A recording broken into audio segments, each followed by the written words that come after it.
Hallo meine Freunde, hola Madridistas, der Wahlkampf hat offiziell gestartet und das direkt mit einem Paukenschlag, denn Enrique Riquelme hat gestern nicht nur ein Interview gegeben, sondern er hat angekündigt, er hat bereits die Zusage von zwei internationalen Topstars, dass sie nach Real Madrid wechseln, wenn er der neue Präsident wird. Dann hat er noch andere Themen angesprochen, unter anderem José Mourinho, Xabi Alonso, seine Zukunft von Real Madrid etc.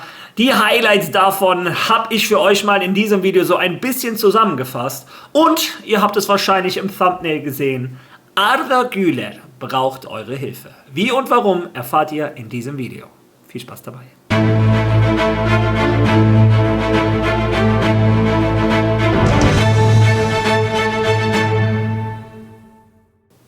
Ja, lasst mich dieses Video mit einem Thema starten, zu dem mich sehr viele Nachrichten von euch erreicht haben. Und zwar die Frage, wie sehe ich das eigentlich als Madridista und als Spanier, dass kein einziger Madrid-Spieler in der Liste von Spanien ist. Gestern hat Luis de la Fuente den Kader für die WM von Spanien bekannt gegeben. Ja, und kein einziger Spieler von Real Madrid hat es auf die Liste geschafft. Auch nicht ein Dienhausen, der eigentlich bisher immer in den Listen drin war.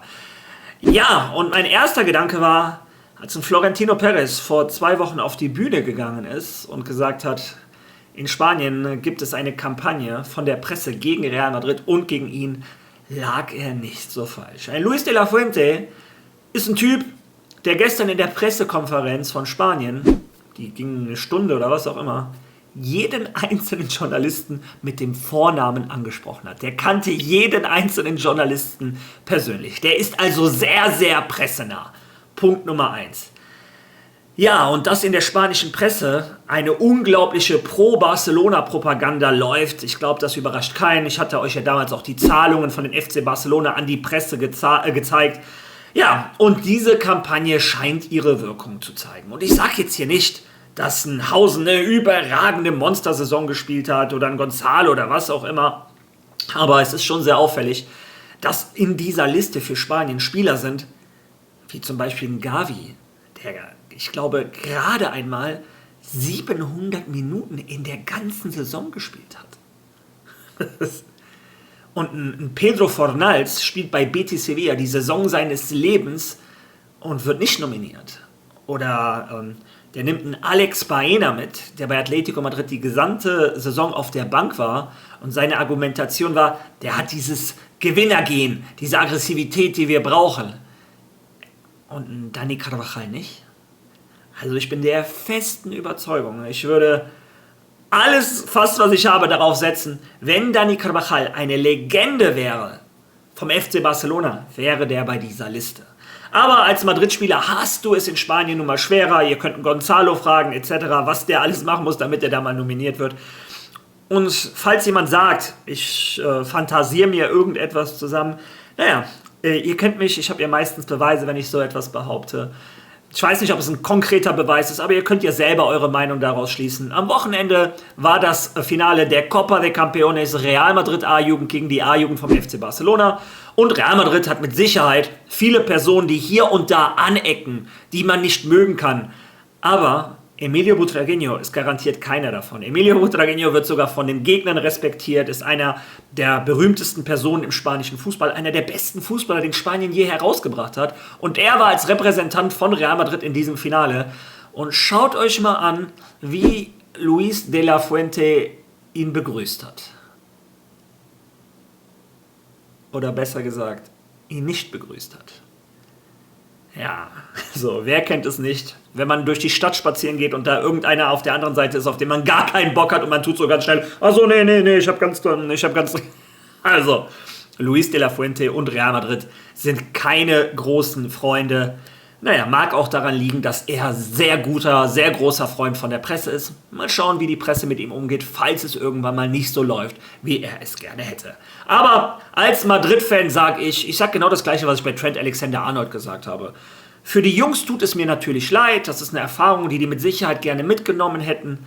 Aber auf der anderen Seite haben ein Hausen, ein Carreras, ein Fran Garcia, Gonzalo etc., haben die endlich mal Urlaub.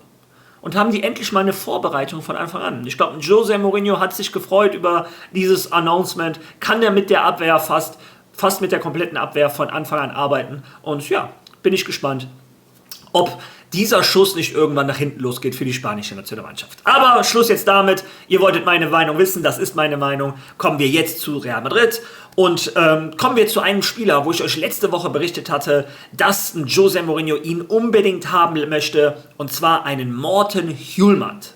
Und gestern hat La Cope noch einmal nachgelegt, dass für José Mourinho dieser Spieler einer der wichtigen Eckpfeiler von seinem Real Madrid werden soll und Real Madrid da intensiver hinterher ist. Ja, was sagt eigentlich Morten Hjulmand zu diesem Interesse selber?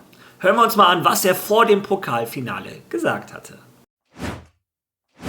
Mit einem so großen Verein wie Real Madrid in Verbindung gebracht zu werden, ist eine große Ehre für mich. Aber wie gesagt, ich habe hier einen Vertrag und all meinen Respekt und mittlerweile auch ein bisschen Liebe für diesen Verein. Und aus diesem Respekt heraus liegt mein Fokus auf morgen. Und wie ich schon zuvor gesagt habe, nach dem Spiel, nach der Saison werden wir über meine Zukunft sprechen. Ja, und ich muss sagen, ich fand es schon sehr amüsant, als er gesagt hat, und ich habe inzwischen auch so ein kleines bisschen Liebe für den Verein. Das hat er im Englischen auch genauso gesagt. Also, naja, das war alles andere als ein Liebesbeweis. Dazu noch die Aussage, ich habe jetzt noch Respekt, oder ich habe Respekt, aber ab Montag reden wir. Also, ich glaube, aus den Worten kann man schon sehr klar raushören, der hat natürlich Bock auf Real Madrid. Wer hätte es nicht? Der größte Fußballverein der Welt. Vor allem so ein Sprung von Sporting nach Real Madrid. Wahrscheinlich ist das die letzte Chance in seinem Leben, diesen Sprung zu machen. Natürlich hat der Spieler darauf Bock. Ja, schauen wir mal, ob das Ganze zusammenkommt. José Mourinho, wie gesagt, ich kenne den Hjulmand bis jetzt nicht, aber ich vertraue da der Einschätzung von dem José Mourinho. Der hatte bis jetzt oft schon ein gutes Händchen, wenn es um Transfers für Real Madrid ging. Ja, aber dafür, dass José Mourinho Transfers bei Real Madrid machen kann, muss er selber erstmal nach Real Madrid offiziell kommen. Und das könnte teurer werden als gedacht. Denn letzte Woche hatte ich euch berichtet, in Italien haben sie gesagt, Real Madrid hätte die Ausstiegsklausel des Portugiesen bereits gezahlt. Das wären 3 Millionen Euro. Gestern berichtet der AS was komplett anderes. Lesen wir uns das zusammen einmal durch.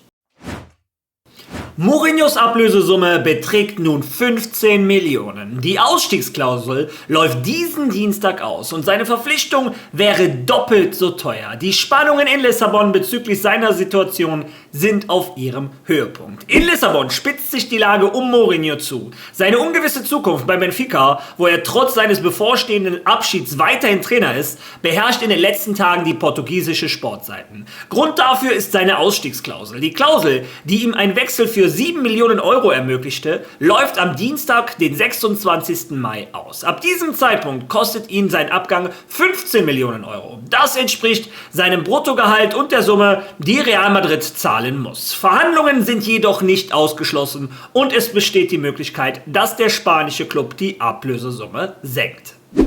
Ja, ihr habt es selber gehört. Heute läuft die Ausstiegsklausel aus in Höhe von 7 Millionen. Ab morgen sind es 15 Millionen Euro. Ja, und was bedeutet das? Das bedeutet, dadurch, dass Real Madrid einen José Mourinho gestern nicht offiziell ankündigen konnten, weil es nun mal Wahlkampf jetzt ist und weil es Präsidentschaftswahlen gibt, ja, dadurch wird dieser Transfer schon einmal 8 Millionen Euro teurer.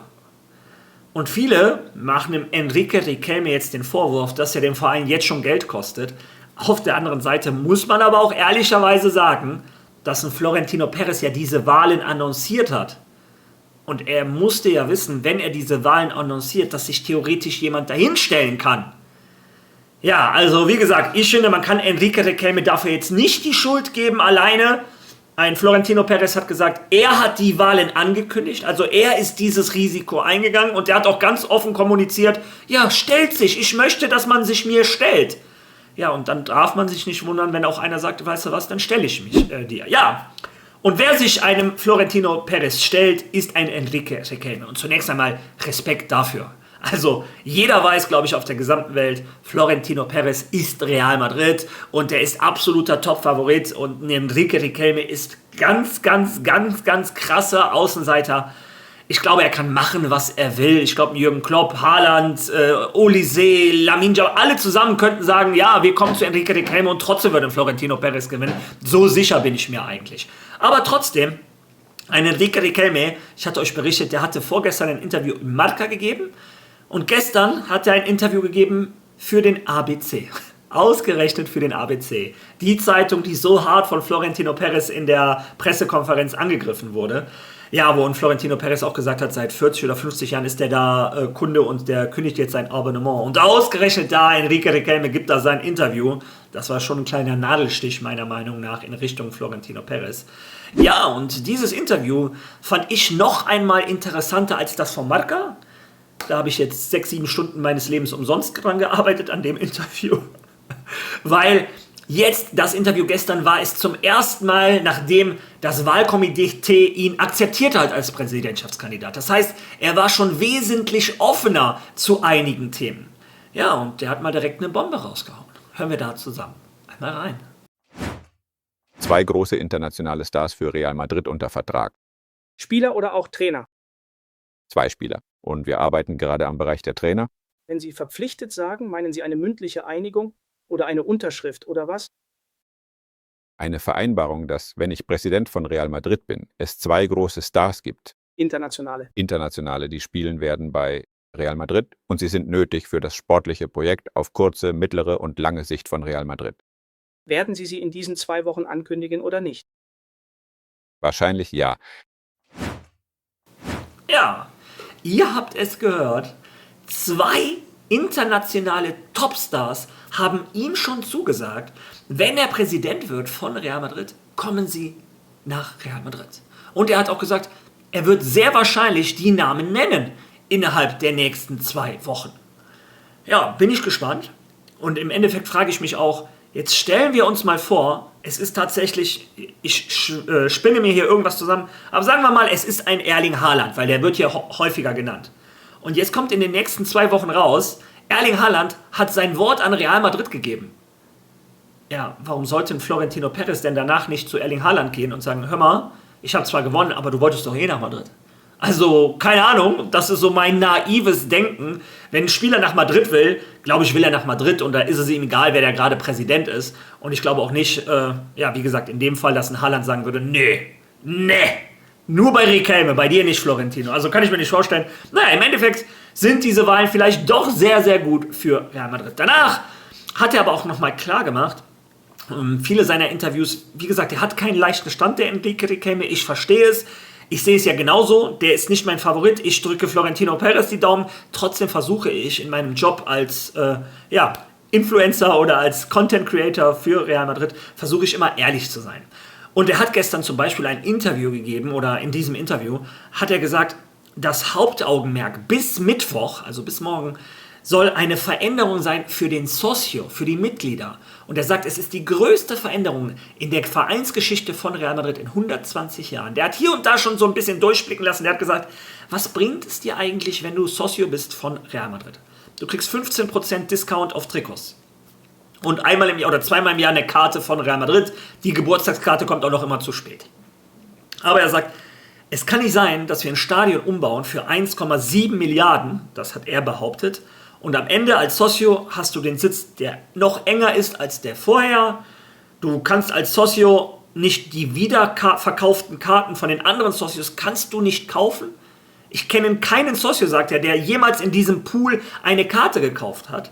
Aber in den öffentlichen Verkauf, da in diese Wiederverkäufer, da kannst du die Tickets kaufen. Dann kosten die dich aber das Dreifache. Und er sagt dann, es ist auch nicht unglaublich, dass du im Jahr 2026 nicht Tickets kaufen kannst nebeneinander mit deinen Freunden oder so. Oder als Socio sagen kannst, hör mal, ich möchte in meinem Kumpel sitzen oder was auch immer. Er sagt, das muss geändert werden. Also der hatte schon ein paar gute Punkte dabei. Ich vermute einfach mal, meine Vermutung, irgendwie habe ich das Gefühl, er möchte vielleicht so einen gesamten Sektor im Bernabeu nur für Socios machen. Mit breiteren Sitzen, mit mehr Bars etc. Weil der hat dann auch so gesagt, es kann auch nicht sein, dass du als Socio ein Spiel von Madrid guckst und 10 Minuten vor der Halbzeit schon zum Essensding gehen musst, wenn du dir ein Brot holen willst und was zu trinken. Der sagt, für den Socio, es sind die gleichen Toiletten, es sind die gleichen Bars, alles ist gleich geblieben. Und daraus schließe ich jetzt einfach mal, dass er so eine Komfortzone für Socios machen möchte. Und das macht er geschickt. Denn auch wenn Real Madrid, sagen wir mal, 600 Millionen Fans auf der Welt hat, sind 599.900.000 nicht stimmberechtigt. Nur die Socios, die 100.000 sind stimmberechtigt. Und wenn einer der Kandidaten den sagt, hör mal, wenn ich dein Präsident werde, dann gibt es bei mir hier Luxus. Du kriegst Luxussitze, mehr Bars, besseres Erlebnis im Santiago Bernabeu. Kann sein, dass da sich so ein paar Stimmen erhascht.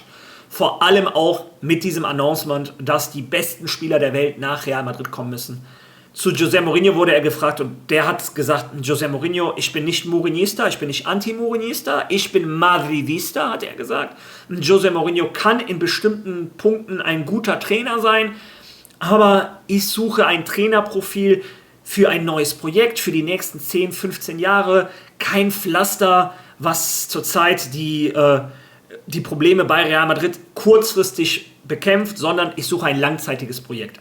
Also man kann davon ausgehen, ein José Mourinho wird nicht seine erste Wahl. Ja, das waren so die ersten Worte von dem Enrique Riquelme. Ich habe mir vorgenommen, dieses ganze halbe Stunde Interview habe ich aufs Deutsch übersetzen lassen. Ich habe mir vorgenommen, mit euch da mal einen Livestream zu machen, wo wir uns das zusammen anhören und diskutieren können über seine Aussagen. Ja, ein Florentino Pérez hat auch schon angekündigt, morgen geht, glaube ich, seine Kandidatur offiziell. Mal schauen, was ein Florentino Pérez entgegenwirft. Es gibt erste Gerüchte, dass auch er Transfers versprechen möchte. Also, wie gesagt, die nächsten Wochen bei Real Madrid werden sehr spannend. Follower von mir sind zurzeit in Madrid und haben mir gesagt, in den Bars wird schon über nichts anderes gesprochen. Also, Madrid ist in der Spannung. Das wird ein interessanter Wahlkampf für Real Madrid. Ja, Schluss jetzt damit. Ich habe am Anfang des Videos und im Thumbnail habt ihr es auch gesehen, Arda Güler braucht eure Hilfe und Arda Güler braucht meine Hilfe.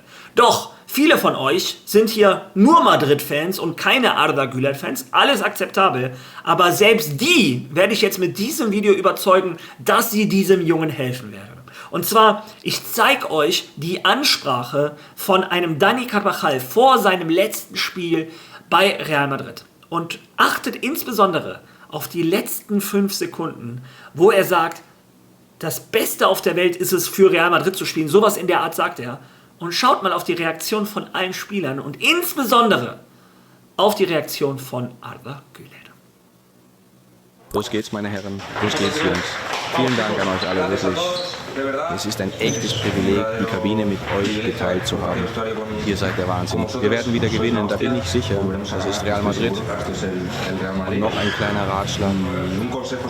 Heute ist mein letztes Spiel und verpasst wirklich nicht die Gelegenheit, es zu genießen, euch in jedem Spiel mit diesem Trikot unglaublich glücklich zu fühlen. Denn es ist einzigartig. Die Zeit vergeht wie im Flug und hier zu sein ist das Schönste, was passieren kann.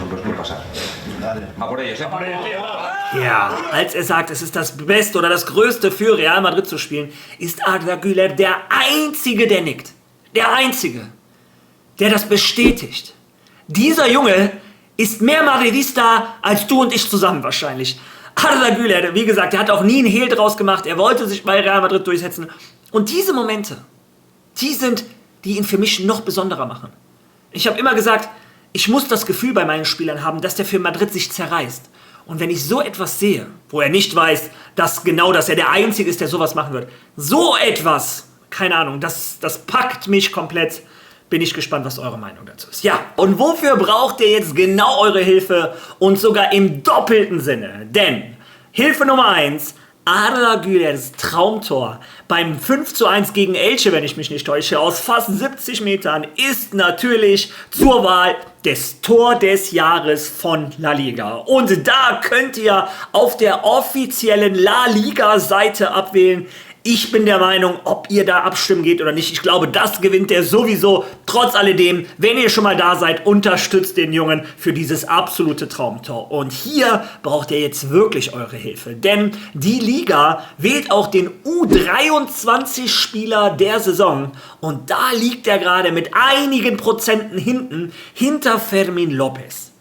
Ja, und ich bin ganz ehrlich, das darf eigentlich nicht passieren. Arda Güler am Anfang der Saison Europa und La Liga dominiert mit einem Kylian Mbappé. Und auch als er danach wiedergekommen ist, wir haben gesehen, was der in Bayern gemacht hat, der ist der Spieler aus der gesamten Liga, nicht U23, aus der gesamten Liga und der gesamten Champions League, der die meisten Chancen kreiert. Das ist derjenige, der Spieler, der mich in dieser Saison am meisten begeistert hat. Einer der wenigen Lichtblicke in dieser Saison. Also, tut es mir zuliebe, seht es als persönlichen Gefallen für mich oder was auch immer. Geht auf die offizielle La Liga-Seite und unterstützt Arda Güler bei der Wahl des besten U23-Spielers in dieser Saison. Das hat er einfach verdient. Also, wie gesagt, Arda hat uns so oft gerettet, so oft eine Freude gemacht. Ich glaube, das Mindeste, was wir machen können, ist auf diese Seite gehen und da einfach mal auf seinen Namen zu klicken. Ich finde, das wäre das Beste. Ja, wie gesagt, das ist meine persönliche Bitte an euch. Ich hoffe, ihr kommt der Bitte nach.